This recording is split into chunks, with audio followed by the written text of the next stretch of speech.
اذان نہیں دیے تھے، اور جس کی بنا پر اللہ تعالیٰ نے صبح ہی طلوع نہیں کیا تھا۔ اور دوسرا واقعہ حضرت اویس قرنی رضی اللہ تعالیٰ عنہ کے سلسلے میں ہے کہ رسول اکرم صلی اللہ علیہ وسلم جو ہے جنگ احد میں جب شریک تھے اور اللہ کے رسول صلی اللہ علیہ وسلم کے 2 دندان مبارک شہید ہوئے تھے، تو حضرت اویس قرنی کو جب پتہ چلا تو حضرت اویس قرنی نے بھی اپنے 2 دانت یا سارے دانت توڑ دیے تھے۔ یہ دونوں واقعہ لوگ مزہ لے لے کر بیان کرتے ہیں جو حقیقت کے ساتھ تعلق نہیں ہے۔ یہ دونوں واقعہ کسی صحیح کتابوں میں یا کسی صحیح سند کے ساتھ موجود نہیں ہے۔ ہاں البتہ 1-2 کتابوں کے اندر موجود ہے، جس کو تذکرۃ الاولیاء کے اندر بیان کیا۔ یہ کتاب ہے امام فخر الدین العطاری المتوفیٰ، العطاری المتوفیٰ 607 ہجری۔ انہوں نے بغیر کسی سند کے ان دونوں واقعوں کو تحریر کیا ہے، اور کوئی بھی سند نہیں ہے، بس ایسے ہی بات جیسے کہ آپ لوگ جانتے ہیں کہ صوفیوں کے یہاں جب کوئی ایسی بات ہوتی، یعنی من چاہی بات بتانے ہوتی تھی تو اس کو جو ہے عربی میں لکھ کر لوگوں کے سامنے پیش کرتے تھے، یعنی گھڑ کر لوگوں کے سامنے بیان کرتے تھے، اور لوگ اس کو حدیث سمجھ کر جو ہے اپنی کتابوں کے اندر تحریر کر لیتے تھے۔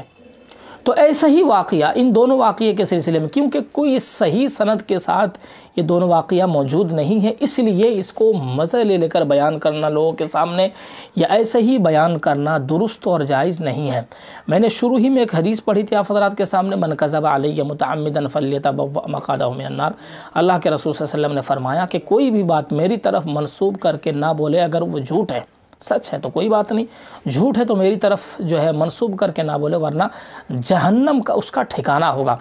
تو ایسا ہی اگر کوئی بات کسی صحابی کی طرف مخاطب کر کے لوگ بتاتے ہیں، اور حالانکہ وہ صحیح سند کے ساتھ نہیں ہے، صحیح بات نہیں ہے، یا کسی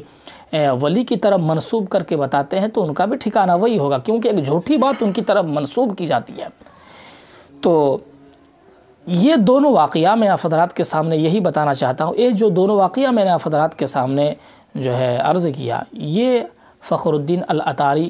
انہی کی کتاب کے اندر تذکرۃ الاولیاء میں موجود ہے، حالانکہ یہ بات صحیح نہیں ہے۔ ان دونوں واقعوں کو بیان کرنا درست نہیں ہے، چاہے وہ علماء ہو، چاہے وہ عوام ہو، چاہے وہ طلباء ہو۔ ایک بات ان دونوں واقعے کے سلسلے میں ملا علی ابن سلطان القاری رحمہ اللہ نے اپنی کتاب المعدن العدنی فی فضل اویس قرنی رحمہ اللہ کے سلسلے میں بیان کیا ہے، صفحہ نمبر 403 میں یہ واقعہ کہا کہ اس واقعے کے سلسلے میں، کہ یہ ان دونوں واقعے کے سلسلے میں کہ یہ صحیح نہیں ہے۔ کیوں؟ اس لیے کہ دانت توڑنے کا جو واقعہ ہے یہ خلاف شرع کام ہے، کیونکہ خود کے اندر ایک نقصان دہ چیز کر لینا، یا خود کو جو ہے اپنے آپ کو ایک نقصان کر لینا، گویا کہ ایک ہلاکت کے سبب ہے، تو اس لیے یہ درست نہیں ہے۔ اس لیے کسی کے دماغ میں یہ چیز نہیں آتی ہے کہ اتنے بڑے بزرگ ہیں حضرت اویس قرنی رحمہ اللہ، اور ان کے سلسلے میں یہ بات کی جاتی ہے، حالانکہ یہ درست طریقہ نہیں ہے۔ تو یہ بات بھی موجود ہے کہ بھائی یہ دونوں واقعہ صحیح نہیں ہے، اس لیے علماء کو چاہیے، اور طلباء کو بھی چاہیے، عوام کو بھی چاہیے کہ ان دونوں واقعوں کو بیان نہ کرے لوگوں کے سامنے۔ جو صحیح واقعہ ہے ان چیزوں کو بیان کریں، انشاءاللہ اس کا فائدہ بھی ہوگا اور لوگوں کو نیکی بھی ملے گی۔ اللہ تعالیٰ سے دعا کرے کہ ہم تماموں کو صحیح بات کہنے اور سننے کی توفیق دے۔